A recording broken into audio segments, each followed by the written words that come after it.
ईश्वराला स्वीकारलेलं आहे आणि ईश्वरी शक्तीचं अस्तित्व मानवाने आपापल्या पद्धतीनं आपापल्या साधनेनं आपापल्या ज्ञानानं जाणून घेण्याचा प्रयत्न केला। त्याच्यावरती मग वेगवेगळे ग्रंथ तयार झाले, वेगवेगळ्या साधना पद्धती तयार झाल्या आणि ह्या सगळ्या साधना पद्धतीतून समूहाने कसं जगावं, माणसाने कसं वागलं पाहिजे, कसं जगलं पाहिजे याची एक संकल्पना तयार झाली आणि त्याचे काही नीती नियम बनवले गेले आणि मग या नीती नियमांचं रूपांतर पुढे धर्मात झालं। आपला जो धर्म आहे हिंदू धर्म हा जगातला अत्यंत प्राचीन धर्म आहे। आपल्या धर्माच्या वयाच्या बरोबरी करेल असा कोणताही धर्म, कोणताही संप्रदाय, कोणतंही मत, कोणतीही विचारधारा जगाच्या पाठीवर अस्तित्वात नाही। मग आपल्या धर्माचं स्वरूप काय? तर आपला धर्म हा सनातन वैदिक आहे। आम्ही ज्या परंपरेला आहोत त्या शैव परंपरेमध्ये आदिनाथी परंपरेचं एक सूत्र आहे की ही सिद्ध सनातन संस्कृती आहे। अनेक ज्ञानी पुरुष, अनेक आत्मज्ञानी पुरुष यांनी ईश्वराला जाणलं, जग कसं चाललं पाहिजे, समाज कसा असला पाहिजे, परिवार कसा असला पाहिजे, कुटुंब व्यवस्था कशी असली पाहिजे, न्याय व्यवस्था कशी असली पाहिजे, याच्यावरती युगानुयुग शतकानुशतके जे विचार मंथन झालं त्या सिद्ध पुरुषांच्या वाणीतून जे नियम तयार झाले ती म्हणजे आजचा आपला धर्म आहे। आपल्या धर्माची बरोबरी करेल असं कोणतंही तत्वज्ञान, कोणतीही विचार प्रणाली, कोणताही संप्रदाय, कोणतंही मत जगाच्या पाठीवर अस्तित्वात नाही। म्हणजे आपण सर्वश्रेष्ठ आहोत असं आपण गृहीत धरलं समजा, पण हे अंधानुकरण आहे का? नाही, हे अंधानुकरण नाही। मग हे काय आहे? तर ही संस्कृतीची आपण स्वीकारलेली वस्तुस्थिती असली पाहिजे। आपल्याला अंधानुकरण, आपण कोणती कथा वाचा, पुराण वाचा, भागवत वाचा, ज्ञानेश्वरी वाचा, तुकाराम गाथा वाचा, आपल्या साधू संतांनी, आपल्या गुरुजनांनी, आपल्या दैवतांनी, अगदी अवतारांनी सुद्धा सांगितलेलं आहे। काय सांगितलेलं आहे? सर्वात महत्वाचं जर जगात काही असेल तर ते आहे सत्य आणि त्यानंतर जर काही महत्वाचं असेल तर तो सत्याचा अनुभव। बरोबर आहे की नाही? मग आपण अंधानुकरण करावं का? नाही। मग अंधानुकरण न करता वस्तुनिष्ठ सत्याच्या परिस्थितीचा आलेला आपल्याला अनुभव, याच्यावर ज्या धर्माची पायाभरणी झालेली आहे त्या धर्माचे आपण अनुयायी आहोत। हा आपल्याला अभिमान तर वाटला पाहिजे की नाही? बरं, आपलं आत्ताच काय तुम्ही ऐकलं की आपल्याला आंधळेपणाने जायला कोणी सांगत नाही, ना राम सांगत, ना कृष्ण सांगत, ना महादेव सांगत। आमच्याकडे आपल्या आश्रमावरती आपला कळस ज्यावेळी लागला तेव्हा कलशारोहण झाल्यानंतर त्याच्याही आधी 2 वर्ष गायत्री मंडप आपण केला। बरोबर की ना? आपल्या तात्यांना वगैरे संदीपला माहिती, संदीप पण तेव्हा होता 2005 मध्ये। त्यावेळी तत्कालीन वनमंत्री होते बबनराव पाचपुते, ते सुद्धा आले होते आपल्या गायत्री मंडपाच्या कार्यक्रमाला। सगळं संत साधू संतांचं संमेलन होतं आणि त्या कार्यक्रमाच्या वेळेची एक आठवण तुम्हाला सांगतो की तिथून पुढे दर पौर्णिमेला आपल्या आश्रमावरती संध्याकाळचा गोंधळ व्हायचा देवीचा। मध्ये पोतरा सगळे बसले असायचे, गोंधळी यायचे, ते त्यांचं ते संबळ वाजवायचे आणि ते महादेवाला आणि पार्वतीला आवाहन करायचे, बोलवायचे।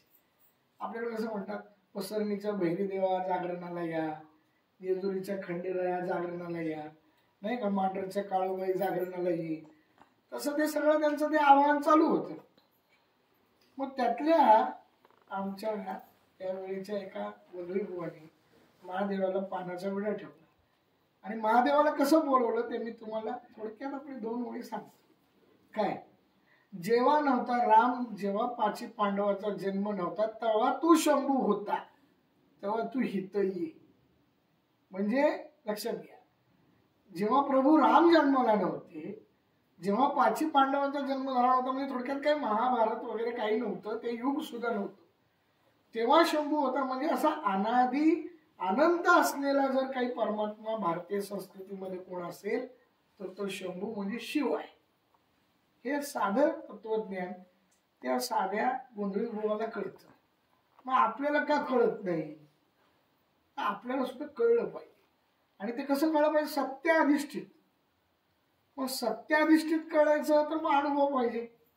आता आपण ज्या गुरुमंदिरात बसलेलो आहे, त्या गुरुमंदिरामध्ये साधारणतः 2013च्या सुमारास, 13 ते 14च्या सुमारास श्रावण महिना. आणि श्रावण महिन्यामध्ये मी कुठे नसलो तरी दादा ह्या गुरुमंदिरामध्ये श्रावणामध्ये नवनाथचं पारायण करतात. आता पण करतात. नवनाथ भक्ती सर आणतात, दिवसभरात कधी एक अध्याय वाचतात. आणि श्रावणात मी किमान 5-6 वेळा तरी आश्रमावर असतो. सगळ्यांना भेटलो नाही तरी मी सकाळी येतो, दिवसभर थांबतो, संध्याकाळी जातो किंवा रात्री येतो, सकाळची पूजा करतो, पुन्हा जातो. असं ते अव्यक्त इतक्या वर्षांचा तो नियम आहे. पण आमचे सासवडचे भक्त संजय जगताप आणि त्यांचे चुलत सार, ते काहीसे नास्तिक बुद्धीचे, त्यांचे आडनाव कदमच असत. ते आले आणि थोडेसे नास्तिक बुद्धीचे. आता मी त्या दिवशी येईल असं काही ठरलं नव्हतं, पण गुरुवार काहीतरी होता आणि नक्षत्र चांगलं होतं म्हणून आमचा संजू काय म्हणला त्यांना की मी महाराजांकडे जातो असं. महाराजांकडे जातो असं बोललं तर मग ठीक आहे, मग गाडीत गप्पा मारायला कोणतरी काही नाही. म्हटलं माझं तर काही बुवा देवा धर्मावर विश्वास नाही आणि बुवा बापू महाराजांचं माझं काही जमत नाही, ते सगळे आंबेस. असं झाल्यानंतर त्याने सांगितलं बा तू येऊ नकोस. माझे महाराज आता मी त्यांना ओळखतो, म्हणजे संजू आपल्याकडे 1997 पासून येतो, नोव्हेंबर महिन्यापासून. आपल्यापैकी बऱ्याच लोकांना माहिती आहे सासवडचे संजय जगताप. तर त्यांनी सांगितलं मी तर कधी महाराजांना कुणाला म्हणताना बघितलं नाही की माझ्या पाया पड, आणि कधी कुणाला म्हटलेलं बरं नाही की त्यांनी ऐकलं नाही की माझ्या पाया पडलेले मी तुला अंक देतो. मी इतकी वर्ष त्यांच्याकडे जातो, पण ते आहे आपण जाऊ त्यांच्याकडे. पण आपली गप्पा मारत मारत ते आले दोघे, साडू, त्यांच्यावर अजून त्यांचे 2 मित्र. गाडी त्यांनी तिथे लावली, पाया पडले, तिकडं सगळे दर्शन घेतले. ते आमचे कदम ते पण ते त्यांच्या बरोबर आले चालत चालत आणि इथे येऊन बसले. आणि योगायोगानं नेमकं त्याच्यानंतर 15 मिनिटांनी मी आलो. आता ना दादांना माहिती, ना त्या जगतापांना माहिती, ना त्या कदमांना माहिती. आम्ही गाडी तिथे लावली आणि आम्ही आलो. तेव्हा आपल्याकडे XUV होती, 1008 नंबर होता. आम्ही गाडी तिकडे लावली. बाळूमामा गाडी चालवत होते. मामा गेले आईकडे भेटायला. ते माझे सख्खे मामा असल्यामुळे ते पहिले अक्का करून पहिले त्यांच्या अक्काकडे म्हणजे त्यांच्या ताईकडे गेले ते. आणि मी आपला दादांच्या ओढीने आपला तिथनं चालत आलो. आणि आलो तर त्यांच्या इथे चर्चाच चालली होती. मी येऊन त्यांची चर्चा ऐकत इथं समोर बसलो ह्या पायऱ्यावर. चर्चेचा अर्थ असा की जेवढे हे ग्रंथ लिहिलेले आहेत हे सगळे समाजाला काहीतरी बुद्धिभेद करण्यासाठी लिहिलेले. यात काही खरं नाही. आता दादा म्हणले खरं म्हणजे तुला काय पाहिजे यातलं खरं? आता दादाच आहेत ते. मग ते म्हणले नाही आता तुम्ही काय वाचलं? तर दादांनी सांगितलं की मी 5वा अध्याय वाचला, 5वा की 3रा. त्यामध्ये मच्छिंद्रनाथ महाराजांनी तपस्या केल्यानंतर ती कुंडामध्ये काही पानं टाकली आणि त्या वेली सजीव झाल्या आणि त्या कुंडातल्या पाण्याने त्यांनी देवीला आणि सूर्याची पूजा केली. म्हणजे आता हे तुम्ही सांगितले यातली गोष्ट, ह्यातलं काहीतरी खरं आहे का म्हणले. दादा म्हणले का बरं? त्यात लिहिलं आहे ना, नात्यांचा अनुभव आहे. नाही नाही म्हणे, आता मला सांगा त्या कुंडात त्या पाण्यात जर समजा काही वाळक्या वनस्पती वाळक्या काठ्या टाकल्या तर त्याला पालवी फुटली असं यात लिहिले. आज होईल का हे? दादा म्हणले बाबा ज्याची श्रद्धा असेल त्याला अनुभव येईल. दादा म्हणे ही पळवट असते. आता तेही तटीला लागले, ह्या पळवट आहेत, हे असंच आहे, ते थोटांड आहे. संजीव म्हणला तुला मी म्हणलो होतो नाही तर काय तुझ्या जबरदस्ती नाही आलेस तर बस, कुठं पिकनिकला आलाय असं म्हण आणि गप बसून जा आपला. आता यांच्यातही वाद लागला. तर दादा म्हणले हे बघ बाकी कुणाचं मला माहित नाही, पण आमच्या महाराजांनी इथं तपश्चर्या केली ती पूर्ण झाली, ही त्यांचं गुरुमंदिर आहे. आता शेवट माझ्यावर झालंय. आता काय आपला संबंध आहे? आम्ही तर टुकतेच येऊन बसलोय. पूर्व पेटिका माहित नाही, उत्तर भूमिका माहित नाही, मग इथे येऊन बसलो. मग तो म्हणला काय तुम्हाला म्हणायचं? तुमच्या महाराजांना पण तपस्या झाली?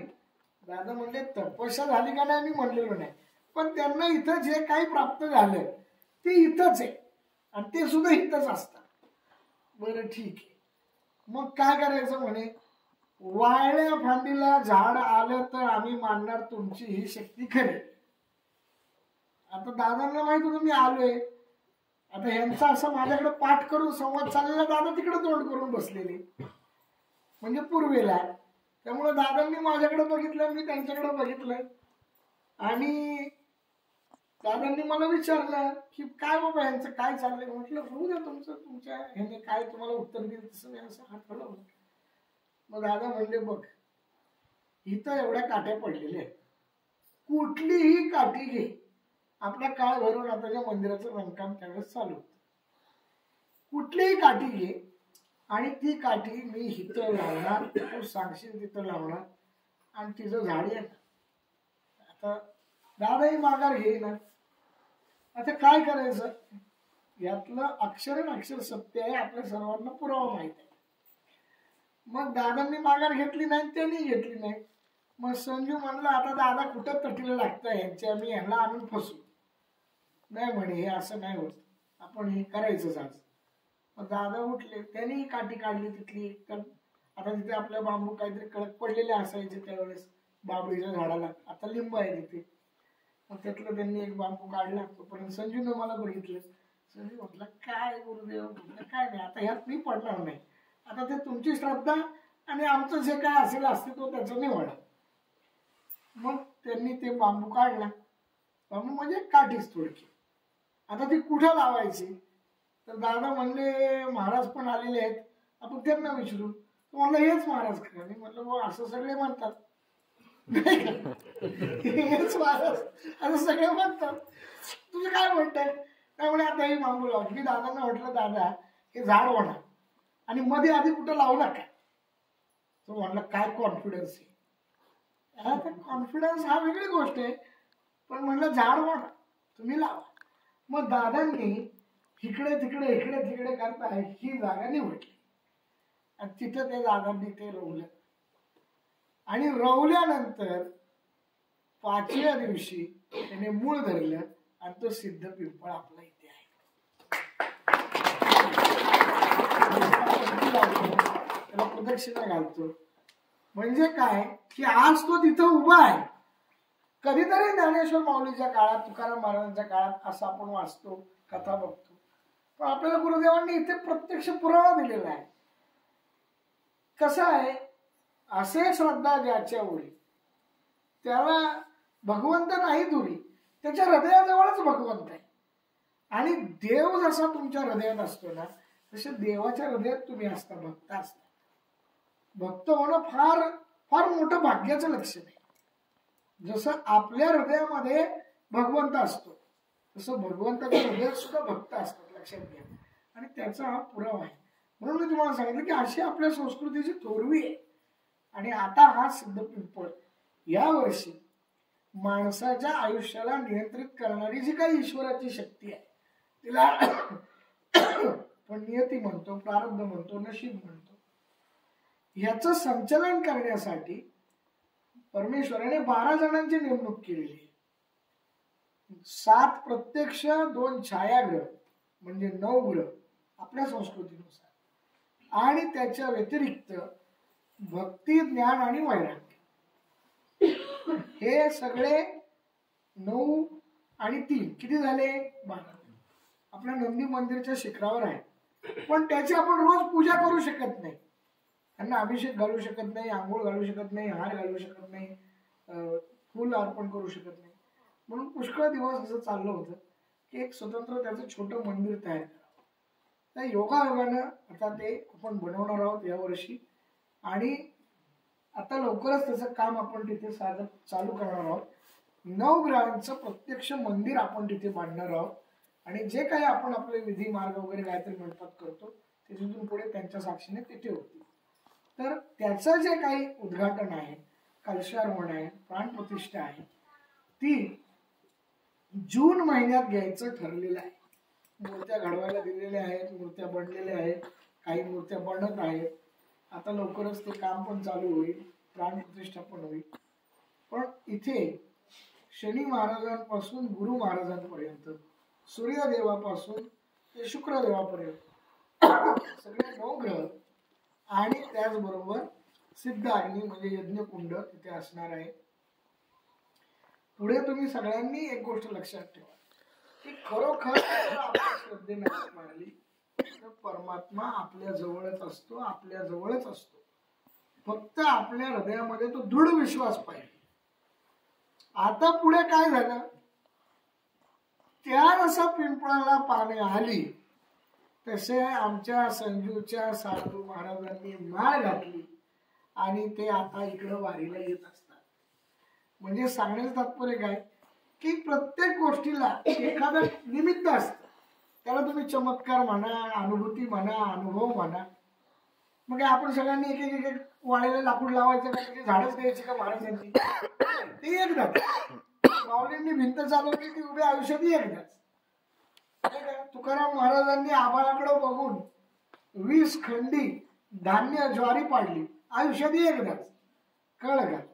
तसं कोणताही अनुभव, अनुभूती ज्याला आपण चमत्कार म्हणतो, एकदाच. आता पुन्हा ते रवायचं आणि पुन्हा त्याला झाड नाही, तसं नाही. तो एकदाच, तो प्रयोग तो एकदाच. तसं आपल्याकडे इथं आपल्या क्षेत्राची सिद्धी पटवण्याची साक्ष तो सिद्ध पिंपळ आहे. मग या मातीमध्ये जर टाकून दिलेल्या लाकडाचा वृक्ष होत असेल तर आपण सगळी हाडा मासाची जिवंत माणसं आहोत. आपलं आयुष्य का नाही सुंदर होणार? व्हायलाच पाहिजे.